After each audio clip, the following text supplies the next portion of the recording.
Dear student, आपका अपने YouTube channel उड़ान हरियाणा पर स्वागत है। प्यारे बच्चों, हम कर रहे थे कक्षा 6 कार्यपुस्तिका हल। तो आज हम अध्याय 14 करने वाले हैं। तो जो बच्चे चैनल पर नए हैं या जिन बच्चों ने अभी तक चैनल को सब्सक्राइब नहीं किया, सब्सक्राइब कर लें, लाइक कर दें और अपने साथियों को शेयर ज़रूर कर दें। तो पाठ का नाम है जल।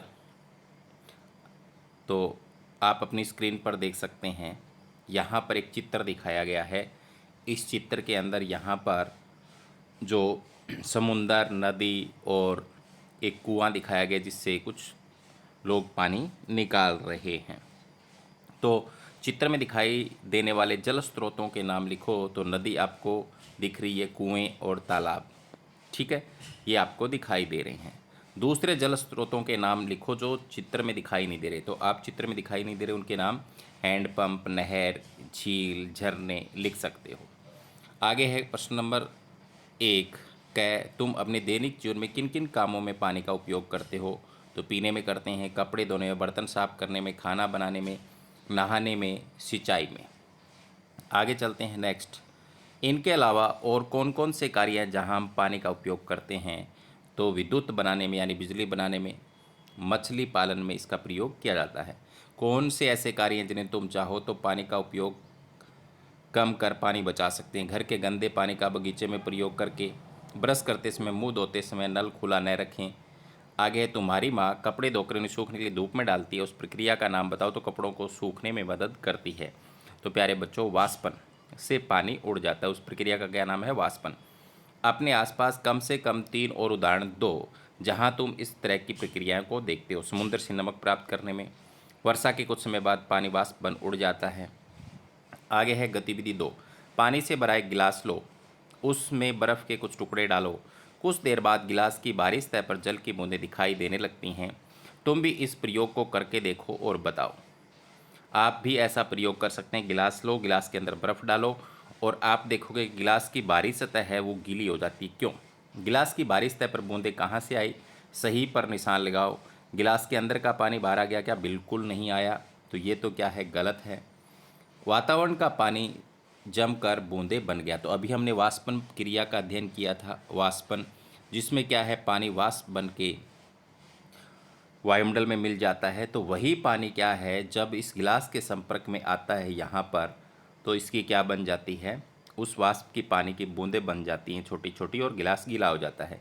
गिलास के पानी में यदि बर्फ़ न डाली जाए तो क्या बूंदें दिखाई देगी? नहीं दिखाई देगी, क्योंकि संघनन द्वारा पानी की बूंदें नहीं बनेगी। इस प्रकार की क्रिया का एक अन्य उदाहरण दो।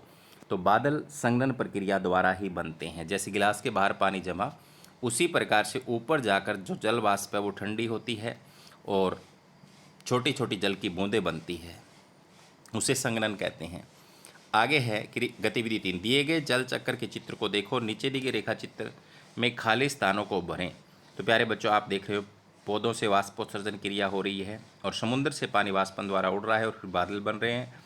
ऊपर संघनन होता है। जब बादल बनते हैं तो किस विधि से बनते हैं? यहाँ पर संघनन, और फिर यहाँ पर बारिश हो रही है। तो ये जल चक्र है। तो यहाँ पर जल चक्र में क्या आएगा? देखो, बादल कैसे बनेंगे? समुंदर का पानी वाष्प बन के ऊपर गया और संघनन से बादल बने यहाँ पर, और बादल से वर्षा हुई, वर्षा से पेड़ पौधों ने उसको प्रयोग किया, नदियों में पानी गया और समुद्र में फिर आया। इस तरीके से एक जल चक्कर बन जाता है। तो यहाँ मैंने निशान नहीं लगाया, तो ये कर लेना, यहाँ ऐसे एक तीर का निशान और आएगा, ठीक है। आगे चलते हैं। गतिविधि 4। जल की बचत के विषय में 2 नारे लिखो। उदाहरण 1, जल एक कार्य अनेक। जल ही जीवन है, जल है तो कल है।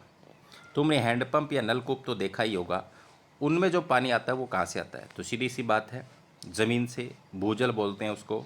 इस जल को क्या कहते हैं? तो भूजल या भौमजल कहते हैं। क्या यह पानी शुद्ध होता है? कारण सहित उत्तर दो। हाँ, यह पानी शुद्ध होता है क्योंकि यह जल ज़मीन से आता है। आओ चर्चा करें, जल का स्तर क्यों गिर रहा है? अपने माता पिता अन्य व्यक्तियों से चर्चा करके पता लगाओ। इसको रोकने के लिए 3 उपाय सुझाओ। तो जनसंख्या वृद्धि तथा उद्योगों के ज़्यादा बढ़ने से, भूजल को जमीन से ज़्यादा प्रयोग में लेने से, सिंचाई में भूजल का प्रयोग करने से, वनों की कटाई से, धरती पर ज़्यादा पक्की सतह होने से, भूजल की पूर्ति न होने से। यानी जब बारिश होती है तो ज़मीन पूरी क्या है, हमने पक्की कर दी है, घर, सड़कें, इनसे तो पानी जो है वो नीचे नहीं जा पाता। आगे उपाय, ज़्यादा से ज़्यादा पेड़ लगाएं, पानी का दुरुपयोग न करें। ख है, हम वर्षा से प्राप्त जल का पर्याप्त उपयोग नहीं कर पाते। इस विषय पर अपने मित्रों, माता पिता तथा अध्यापकों से चर्चा करो और लिखो कि हम इसे किन किन कार्यों के लिए उपयोग में ले सकते हैं। तो वर्षा जल संग्रहण कर हम भूजल में वृद्धि कर सकते हैं, जमीन के पानी में वृद्धि कर सकते हैं, बढ़ोतरी कर सकते हैं। वर्षा का जल संग्रहित कर पीने में प्रयोग कर सकते हैं इकट्ठा करके। राजस्थान में ऐसा करते हैं लोग, बारिश का पानी इकट्ठा करते हैं, उसको पूरी साल पीते रहते हैं। गतिविधि 6, अपने घर की बनावट के आधार पर बारिश के जल संग्रहण की कोई योजना बनाकर उनका चित्र बनाओ। यह कैसे कार्य करता है? तो इस खाली जगह में आपको चित्र बनाने, इसके बारे में लिखना भी है। तो मैंने यहाँ पर वर्षा का जल संचय कैसे होता है, तो यही चित्र आप इसमें बना सकते हो। वर्षा जल का एक प्रमुख स्रोत है। जब वर्षा होती है तो इसका थोड़ा सा अंश पृथ्वी द्वारा सोख लिया जाता है, शेष जल वाष्प बनकर उड़ जाता है और व्यर्थ चला जाता है। वर्षा के इसी जल को बड़े बड़े भवनों की छतों पर, खुले पक्के फर्श वाले मैदानों में एकत्रित करें, बड़े बड़े टैंकों में संग्रहित करें। यह जल पीने के लिए, घरेलू कार्यों के लिए, बाग बगीचों की सिंचाई के लिए इस्तेमाल किया जा सकता है। जैसे यहाँ पर इन्होंने किया है, जब बारिश होगी तो बारिश का पानी इस टैंक में आएगा और इसका इस्तेमाल हम कर सकते हैं।